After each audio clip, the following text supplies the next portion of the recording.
More than 400 delegates drawn from civil society organizations across the world have arrived in Nairobi to attend the second high-level meeting of Global Partnership for Effective Development Cooperation, which runs until December the 1st. The global meeting, which is being hosted by Kenya government, will be attended by more than 3,000 delegates, among them heads of states, ministers, foundation, private sectors, CSOs, and other global actors who will discuss practical steps towards enhancing development cooperation to achieve the UN sustainable goals. The CSOs, delegates, have lined up a series of side meetings to strategize on how to engage the governments and other global actors towards enhancing more accountability and partnership as a prerequisite for more development cooperation and to make it more effective.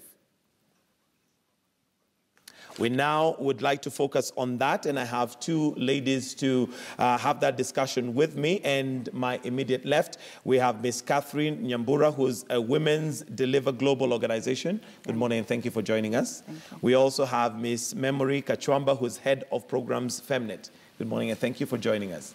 Maybe just bring us up to speed with what this meeting is all about. Maybe let me start with you, Catherine. The Global Partnership for Effective Development Cooperation is a global partnership for states, different actors, stakeholders in terms of civil societies, foundations, and the other actors you've mentioned as earlier. And this global partnership is put together to advance development cooperation, initially which was in terms of speaking to aid effectiveness, and now moving forward to a development cooperation language in terms of how can we all act together to have better development that works for the people on the ground, young people, women, and all other constituencies represented. Okay. Yeah. And maybe this would be a good point to also now look at accountability as being one of the things that has been mentioned there. Has that, first of all, has that been a problem? Has it been a challenge? I think there's been a challenge in terms of accountability to the commitments that we find the different global partnerships that they've made. So we have not had accountability to the commitments, for example, for development partners to commit 7% of their budget towards developing countries.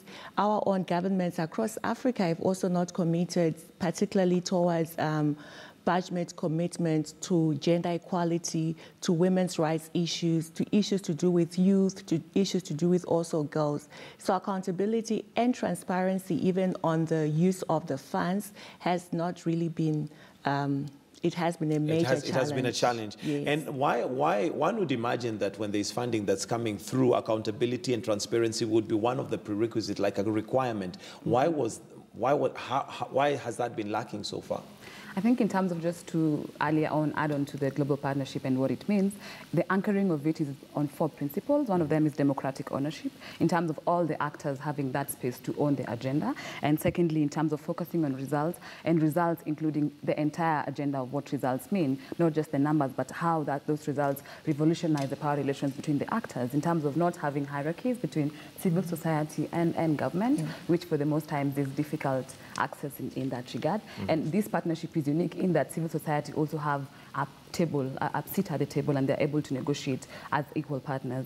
And the other principle of inclusive development partnership, so partnership that it recognizes everybody as an equal actor. And finally, transparency and accountability, really where is the principle that speaks about how do we honor all these other 3 commitments to encapsulate the spirit in which they were committed to. And as she alludes to, there's different challenges in terms of coherence to previous commitments. For example, in gender commitment, in gender equality, we have the global partnership having a gender indicator, but we have previous commitments made from the 1990s to the recently Sustainable Development Goals. So how do you have accountability that traces back to commitments that are not just done 2 years ago or just a month ago? Okay. So that piecing together is what is needed. And is that likely to be followed up? The fact that some of those commitments have not been kept for years on end, yet there are other commitments which I imagine might come up in this particular meeting.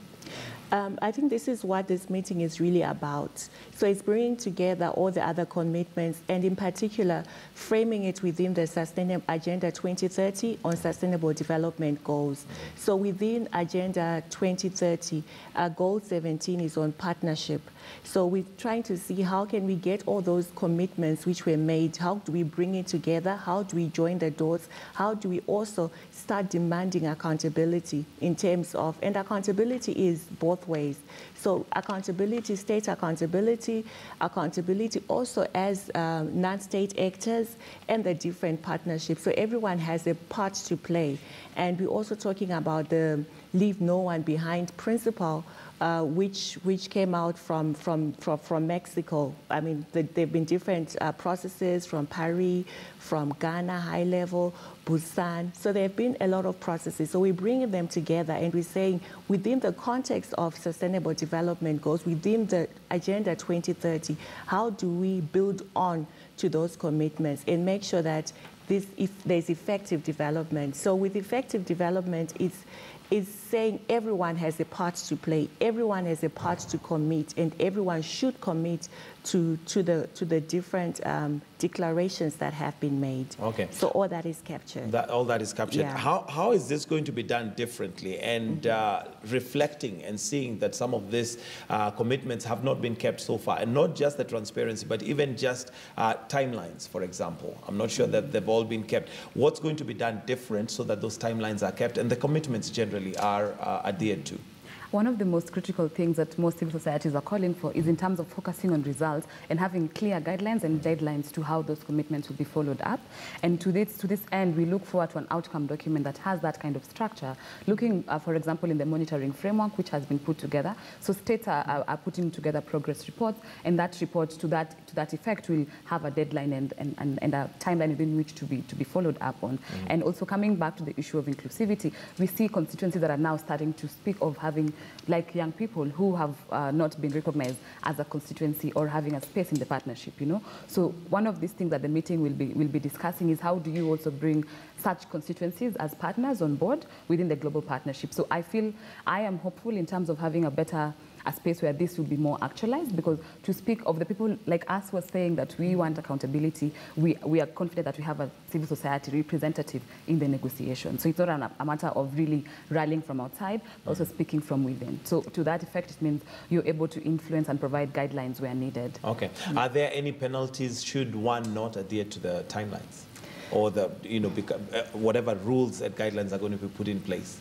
Unfortunately, that's one of the weaknesses, I can say, of some of these global processes, where there are no sanctions, for example, there are no penalties.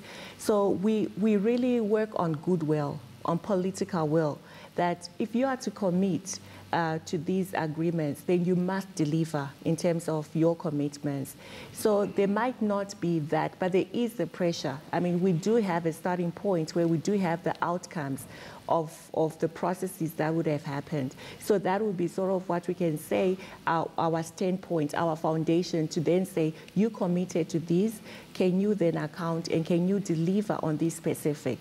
So reporting is very critical in these processes. It's one of the fundamental, what we can say, cornerstones in terms of reporting and correct reporting, correct indicators that can be measured, but also followed through. So that would be really one of the things that we really want results. So it's no use for year after year, decade after year, we're still seeing the same, even worsening situation, particularly for women's issues, girls' issues, etc. Okay, now if there are no punitive measures that are in place for those who possibly default or do not adhere to those guidelines and timelines, what is the incentive? Because then one would imagine that you'd be working with a very difficult framework if there is no accountability or punitive measures. Is there an incentive then? For me, I see it as an opportunity for building up. For example, African governments have committed to have the African Union next year thematic focus on young people. So for us to push for a youth indicator in this meeting means for us to create a baseline and a foundation for us to have better discussion and commitments that are followed through next year. So it's a matter of having commitment that builds up to sustainability, because we all start from somewhere, but also we recognize that even though development is a human right, it will take international solidarity to actualize that. What that means is through such structures, is through commitments that are followed up, and sometimes as you go you realize that there are gaps coming in, and that's where you go back and realize how do you fill those gaps in. And through, like as she says, the reporting through the monitoring framework provides provides us a basis for us to say, look, you've left this constituency behind. If they are included, then it means next year at the African Union, we'll have a better discussion on young people. And for us to look forward to have that perspective well encapsulated within the documents and within the spirit of the partnership. All right. And let's talk about two constituencies that you've mentioned repeatedly in this particular time, and that's the youth and the women. Let's start with the women. Is there a deliberate effort to ensure that there's more inclusivity? Absolutely. I think we've seen the process actually having a women's forum prior to the actual high-level meeting.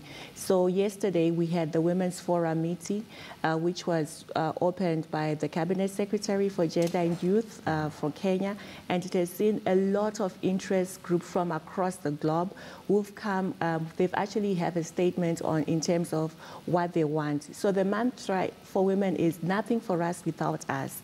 And we're saying women, there's a shift in terms of women not being viewed as victims, but women being viewed as agents of change. That, you know, we no longer want to say women are the victims, but to say women are actually important. They actually contribute towards development, and they must be recognized in that effect. They must have equal footing. They must have equal say in terms of the development processes, and there must be recognition of specific gender issues, gender inequalities, and these go beyond just the gender inequalities, but the inequalities according to race, according to class, according to the age and the different the different intersectionalities. So really we've seen that, and I think it's very positive that the women have actually been given space, but also building on the previous processes. For example, building on the principles within CEDAW, the Convention on Elimination of All Forms of Discrimination, building on Beijing Platform for Action, building on Maputo Protocol, which is the African, what we usually refer to the African Women's Bill of Rights. So it's also building on some of those principles within those specific documents and making sure that the process of cooperative development specifically recognizing and is intentional in terms of looking at women-specific issues. All right, as we wind up, what are some of the tangible things that you'd want to see out of the meeting at the end of it that you could say these are some of the actionable points that we have? I think for me, speaking from as she said, for women, for young people, it's an indicator that recognizes them as partners in development. Because we, as you have heard earlier, we don't think we are leaders of the future, but leaders of the now, and that means having space in the partnership. That's one. And if not, and if that's not possible, having an initiative within the partnership that's able to track the youth, because as of now, the youth has been put together with the women, but these are constituencies with different needs, and different unique perspectives. Though all of them are legitimate constituencies, but they all need to have a unique focus on them. And secondly is to have funding for this actualized, for the commitments both for women and youth funded, so that they're able to be measured, because what does not get counted does not get measured. Absolutely. And eventually will not be reported. So for us it's that, and finally is a space for the youth and women constituencies to operate as civil society and actors in development. We all can't be in government, but we all play different roles, and that roles should be seen as complementary. All right, thank you very much, Catherine Nyambura, and also Memory Kachwamba for joining us this morning and highlighting what's going to be happening right here in Nairobi, and I'm sure we'll be getting more details as we go along. Thank you very much. Well, do stay with us right here on Worldview. We're going to take a short break. When we come back, let's look at the international dailies with Trix Ingado. Don't go away.